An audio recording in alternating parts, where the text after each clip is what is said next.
ยามหน้าฝนมาเนี่ยอัมพาตเส้นทางไปไม่ได้นะรถจักรก็ต้องได้หามโอ้โหอันนี้ก็เป็นเหล้าที่ผลิตมาแต่เวียดนามตัวนี้เด้อันนี้น้ำมันไอ้สั่งของเวียดนามนี่เป็นสีเขียวเนาะเบิ่งห้อยขีดเขาเจ้าลากแกมาแต่ป้านะปางบูมบีเขาเจ้าไปเฮ็ดฮื้อก็ได้ละ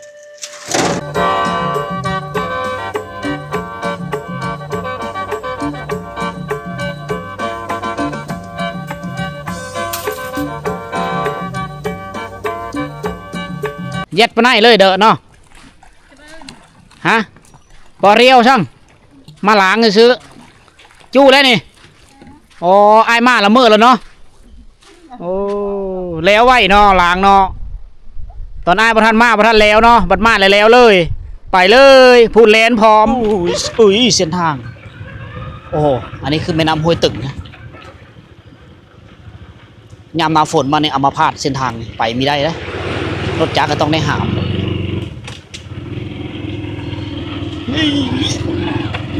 โอ้โห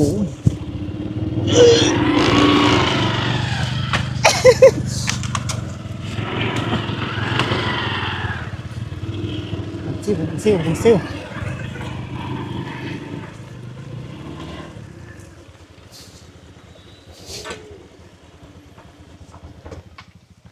รอดหรือไม่รอด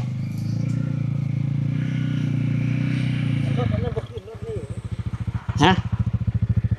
บ่รอดมันบ่รถนั้นกินยากรถไม่ให้ขับไป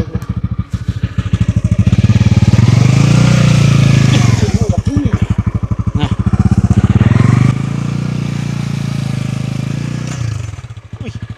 ไปเฮ็ดสบายดีทุกคนสบายดีตอนบ่ายๆเด้อทุกคนยินดีต้อนรับทุกคนเข้าสู่การเดินทางไปหมู่บ้านชนบทนะเส้นทางตัวนี้เราจะไปบ้านละป่ำไปเสื้อบ้านไปยุยแล้วก็ไปเสื้อบ้านบูระแตบห้ามแม่น้ำสายหนึ่งคือแม่น้ำห้วยตึงทุกคนเลย ไป2 คนคือเก่าพี่น้องสบายดีพี่น้องโอ้คักเนาะมาแถวนี้เนาะคักเนาะคักได้เลยจนได้สุกรถเนาะจนได้ยูรถรถเฮามีเม้นรถลุยไปเลยเพราะว่ามันเป็นอย่างร่อนอย่างเรียบ อันนั้นไปได้ดีกว่าได้อันนั้นไปได้ดีกว่ายังบืนขึ้นเองได้อันนี้บืนหมอเวฟนี่ยังได้บืนง่ายอยู่แต่ว่าเพื่อนนี้นี่นึ่งมาน้ำหนักมันสูงแล้วก็ตีนมันเรียบเฮ็ดเธอทางมืนนี่ไปเนี้ยแล้วก็ล้มง่ายในทางมืนนะเอาทางก็มีโหดเปลือยเราทุกคนพอไปพอมาอยู่ไปติดตามการเดินทางของทีมงานชุมเฮามุ่งหน้าก็สู่พุ่นแหละบ้านละป่ำอันนี้คือเส้นทางที่ชุมเฮาจะไปวิทย์เลยได้มีเส้นทางคดกีดมีเส้นทางลาดยางนะอันนี้คือถนนดินแดงงามขี้ตมมาเนี่ยโอ้โหเป็นขี้ตมขี้โบเพลงหัวเข้าเพลงกลางขาอยู่แถวนี้ไปมาหยะลำบากช่วงนั้น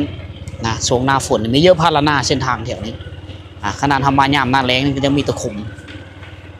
แต่ว่าก็ต้องได้คอยไปคอยมาได้อันนี้คือเส้นทางระหว่างบ้านต่อบ้านซีมุงนาเข้าไปสู่เขตหมู่บ้านลึกลับนะมีผู้เลยที่ว่าคอยไปคอยมาเขาเจ้าจะตั้งบ้านเฮิร์นพูดแหละเป็นบ้านดั้งเดิมบ้านเก่าบ้านแก่ทุกคนเขามาบ้านบูระแตบนะเป็นสัญญาคำว่าบูระแตบเป็นภาษาชนเผ่าพวกเฮาสิไปเบิ้งไปสำรวจเบิ้งเส้นทางเนี่ยก็ไปมีได้ไปหลายปีแล้ว2 ปีปลายนะที่ค่อยไม่ได้ไปค่อยไปกับบ้านนดแต่ปีก่อนๆหมดละปีนี้ก็สิไปเบิ้งนี้อยู่ว่าเขาสำรวจเส้นทางมาฮอดเลยชาวบ้านไปมาสะดวกสบายบ่เขาไปเบิ้งนำกันทุกคนไปเบิ้งบ่อนเขาเจ้าอยู่ตามติดวิถีชีวิตของแต่ละชนเผ่าที่ตั้งถิ่นฐานภูมิลำเนาตั้งบ้านเกิดเมืองนอนอยู่ตามหูผู้ต่างๆทุกคน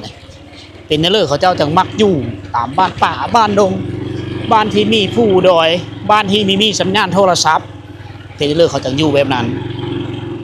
เหตุผลที่เขาอยู่ก็คือมันได้เพิงธรรมชาติเป็นหลักหากินตามธรรมชาติประหยัดรายจ่าย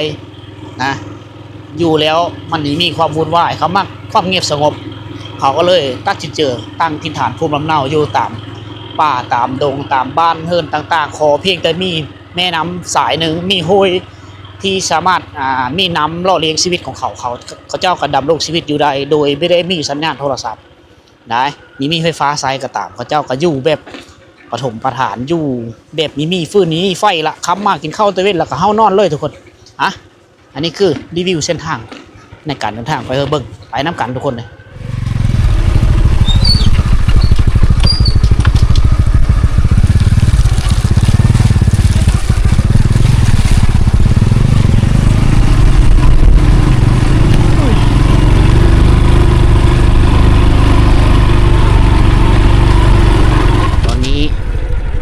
เฮากำลังเริ่มเฮาฮอดหมู่บ้านตัวที่2ที่ห่างจากทางแหว่งมาอันนี้เขาเอิ้นว่าบ้านละปับอันนี้แหละเขาเอิ้นว่าบ้านเก่าบ้านแก่ของบ้านละโกในตะกี้นะตะกี้มันเป็นบ้านที่ใหญ่อยู่นี่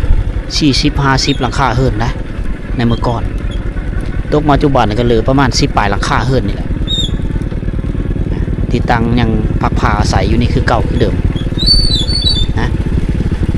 พี่มาจอดที่พี่ก็ได้ใจไปบ้านบูตัวนี้ไปใช้ไปบ้านบูกันบ่ไปยุย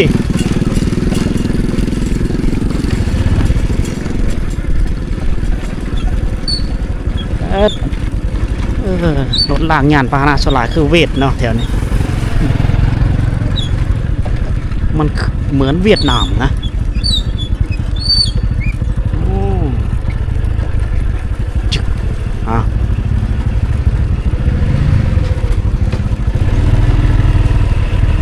สีพัก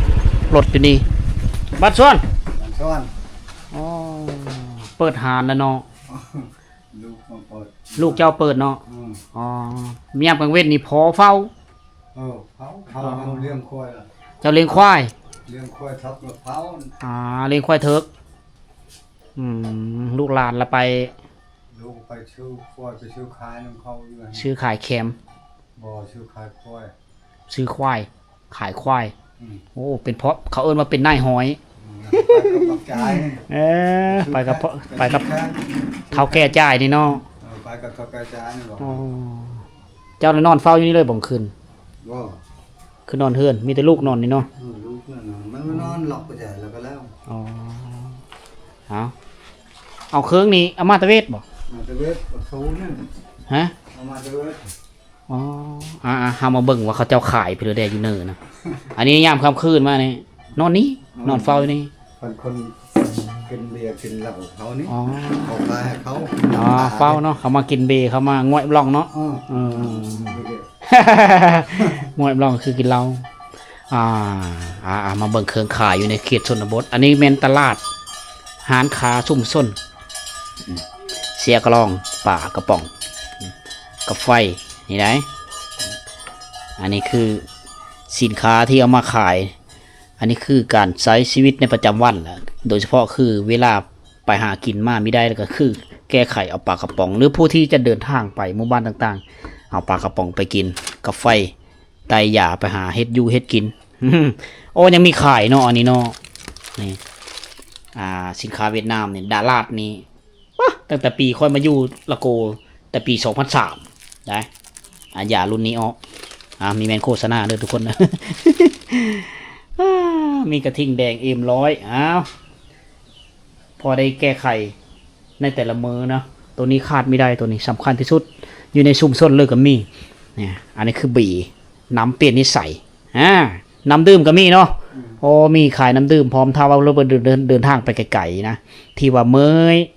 ไม่ต้องกินน้ำโฮยน้ำหองมาซื้อน้ำเพิ่นได้กระตุกเท่าไรมาเอาพี่10,000 ดงเนาะใช้เงินดงก็ได้เนาะเงินกีบดิเอา10,000 ดงแล้วก็10,000 กีบเอาซ้ำกันเลยเนาะบ่ต้องกินเป๊บกันไปบัดเจ้าไปซื้อเครื่องอยู่พุ่นเขาก็ไล่คือกันบ่10,000 ต่อ 10,000คือกันแสนกีบก็ซ้ำแสนดงไม่ต้องกินเป๊บกันเขาเอิ้นมาซ้ำกันเลยได้อัตราแลกเปลี่ยนระหว่างเงินกีบเวียดนามของลาวเฮาแล้วก็เงินดงของตระกูลเวียดนามทุกคน แต่ว่าตัวนี้นี่มันยังนี่เหล้าตัวนี้เหล้าเนาะน้ำเป็นนิสัยตัวนี้กินแล้วฟอนเตินเขาเรียกว่าสุราลำเพลินละฟอนเตินละสุรามาหลายปีเอา นี่ตัวนี้เนี่ยเป็นเหล้าขาวซื้อมาแต่เวียด อืม อ๋ออันนี้ก็เป็นเหล้าที่ผลิตมาแต่เวียดนามตัวนี้เด้ ประมาณ อันนี้น้ำมันไอ้สั่งของเวียดนามนี่เป็นสีเขียวเนาะอ๋อเป็นสีเขียวนะคล้ายๆคือกันกับน้ำมันไทยหรือซูเปอร์ประมาณนี้อันนี้คือเครื่องขายเล็กๆน้อยๆทุกคนเลยอยู่ในเขตซุ่มซ่นห้านค้าซุ่มซ่นแก้ไขเพราะได้แก้ไขได้ อันนี้นี่ความมักแต่อันนี้นี่เวลาไปป้าไปดงโอ้โหคักขนาดเลยเพราะเลยสายยางป้าทุกคนเลยมักในการยางป้าเนี่ยยางในช่วงฤดูฝนทางมื้นน่ะไปป้านี่รับประกันค่อยเคยใส่มาแล้วนะเวลาค่อยไปป้าค่อยจะซื้อเกือบรุ่นนี้แหละไปถึงนี่เขาเอิ้นว่าเกินฮับโซนส่วนหลายก็เป็นทหารเวียดนามดอกใส่ตัวนะเขาจะก็มาวางขายก็ขึ้นมาเด้ไต้นะบดดอกไฟ ดอกพานะ เอาหม้อไฟมาซากบ่ มันชาเอ็นไตเอง อ๋อโซลาร์เซลล์ โจรเซลล์ โอ้แก้ไขเนาะยามฝนตกนี่มืดปึ๊บซากได้อยู่บ่พอได้ไต้ พอได้ไต อ๋ออันโทรศัพท์เด้ไปซากดูใช้ ชักอยู่วันโตเลยถอด อ๋อแลนไปซากอยู่บ้านละโกพุ่นม ชิวแบกชำรองกับ อันเครื่องที่ แบกนั่นสิชักโทรศัพท์อยู่ขึ้น อ๋อแบตเสริม แบกเสริม อ๋อแบตสำรองเอาแบตสำรองไปสร้างอยู่พุ่นอันนี้คือการใช้เครื่องอิเล็กทรอนิกส์ ส่วนหลายเครื่องค่าของขายเป็นของเวียดเลยเนาะ ของเวียดนาม ไปซื้ออยู่ใช่นี่ เขา ห้องฟุ้งหมดเลยอยู่เขาชงเลยครับมันฮับเตวิดเลยเขาชงหมดเลย เวท มีนะพอค้าเวทเอามาส่งเฮาเลยบ่ บ่ชงพังนึงพังโรนึง อยู่ฟาโฮยฮันอ๋อไปรัดเอาอยู่ฮัน เอารถไทยไปไกลแล้ว รถใหญ่รถขนส่งมาส่งฮอนฮันแล้วเฮาเอารถไถไปรับเอาอ๋อ ทางดีเลยมันไปชงอยู่นี่เนาะ แสดงว่าเฮาต้องสนิทสนมกับพ่อค้าผู้ที่ขนส่งเครื่องเอาเครื่องมาขายเนาะเอาขายต่อทุนมันส่งคืนให้เขากำไรมันเฮางับ ครับ มาเยี่ยม บ่อันนั้นบ่ตะนี่ชื่อมันลูกชื่อมันบ่ตะนี่มัน บ่ได้ติดหนี้เนาะมีแต่จ่ายตามเงินมีเนาะงบแรงขึ้นได้ซ้ำเลิกก็จ่ายซ้ำนั้นเอาซ้ำนั้นเอาเครื่องซ้ำนั้นว่าซั่นซะเอาขายมาก็ได้กำไรก็เป็นทุนฮ้อนของเฮาเฮ็ดจังซี่แหละ มันไม่เคยผ่านเนาะ มันนานเจริญเฮ็ดได้ซะ ยุคตะกี้เองยังใส่กระบอกนั่นบ่ปัจจุบันนี้บ้านเฮิรนยังจักหลังคาอยู่บ้านเก่านี่ชีดงบ้านเจ้านี่ 10ช่องค่ะ ยัง12หลังคาเนาะแต่ว่าครอบครัวเนี่ยจะหลายน่าจะ17 18ครอบครัวประมาณนี้แต่ว่าหลังคาเฮิรนยัง12หลังคาครอบครัวมันจะหลายกว่าหลังคาเพราะว่าหลังคานึงอาจจะอยู่ 2-3 ครอบครัวนะครอบครัวพ่อครอบครัวแม่ครอบครัวลูกประมาณนี้นะก็เฮ็ดครอบครัวนี่หลายกว่าหลังคา12หลังคาเป็นบ้านดั้งเดิมทุกคนยังเหลือเท่านี้แหละกลายพันธุ์ละย้ายไปอยู่บ้านละโกได้ย้ายไปอยู่บ้านนายแน่กระแจกกระจายไป ไก่นี่คนบางคนบ่ฮู้ซะได้นี่ เฮาได้มาทินฐานภูมิลำเนาซ้ำบ้านเก่าค่อยนะแถวนี้นะค่อยมาอยู่นี่มาเป็นในครู่สอนอยู่นี่แล้วมาเป็นผออยู่นี่ก็17-18 ปีทุกคนนะโอ้ถือว่าซ้ำบ้านค่อยเอง แล้วนักเฮ็ดอยู่พี่นี่ไปเฮาเฮ็ดนำค่อยได้ตะกี้ได้ตอนนี้ลูกศิษย์ค่อยนี่สร้างครอบครัวมาแล้วนะแต่งงานไปกับผู้ลูก3ลูก4แล้วก็มีได้คือว่าเลยเนาะ20ปลายก็ปี ตั้งแต่ปี2003มาฮอดปัจจุบันตอนนี้ก็ปี2026แล้วล่ะ อันนี้คือบ้านละป่ำนี่มีต้นกำเนิดก็คือตั้งแต่ก่อนสงครามเขาจะมาอยู่นี่บ้านนี้เป็นบ้านที่มีลูกระเบิดหลายที่สุดเลยอย่างนี้นะระเบิดตกค้างแต่ป่างสงครามทุกคนฉะนั้นในการเฮ็ดไร่เฮ็ดนานะมีข้อระวังที่สุดในการไปหาเสาะอยู่หากินดังฟืนดังไฟอยู่ตามห้วยตามป่าตามดงต้องมีสติระวังตัวทุกคนเลยนั่นก็คือย่านเฮาดังไฟไปเจอลูกระเบิดแตะถือว่าจบชีวิตอยู่ทันเลยได้แสดงว่าค่อนข้างพื้นที่นี้เป็นพื้นที่ที่อันตรายที่สุดเลยนับแต่ไปคุดจิรอไปคุดไปเลยก็ตามมีความระมัดระวังสูงมีสติระวังตัวได้เป็นเขตพื้นที่ที่อันตรายในเมื่อก่อนกับองค์การเก็บกู้ระเบิดก็มาเก็บแล้วแถวนี้แต่มันก็ยังมีเมดอยู่ตามป่าตามดงนะยังบ่แพ้ทุกคนเลยจะเป็นโบมบีจะเป็นระเบิดที่200ปอนด์ก็ยังหลายแถวนี้นะเป็นพื้นที่สีแดงกับว่าแมนเป็นบ้านละป่ำยังเหลือเพียงแต่12หลังคาการค้าขายทีนี้ล้วนแล้วแต่ค้าขายกับเวียดนามนะเอาเครื่องมาแต่เวียด จะเป็นแฟบเป็นสบู่เป็นปลากระป๋องนับแต่น้ำมันรถน้ำมันข้นก็คือเหล้าขาวก็ได้เอามาแต่เวียดนาม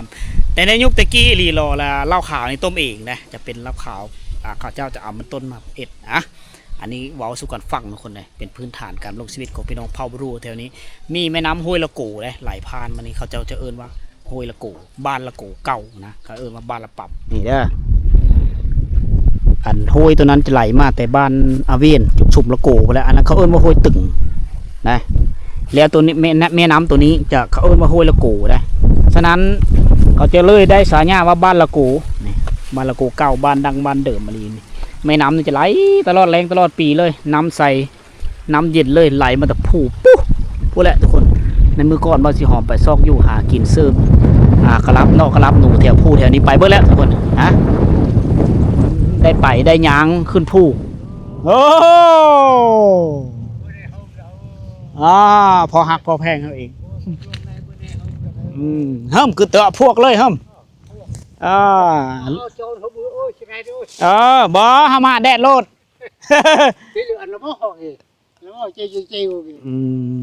มันส่วนยังแข็งแห้งเก่าอีพอเนาะยังได้กินอยู่บ่ป่าเดี๋ยวนี้ยังได้กินอยู่บ่ป่าอยู่ห้วยนี่ cái nữa bồng hàng gì kén là cứ thầu cái ลูกหลานได้เอา cái mòn men cái lại cứ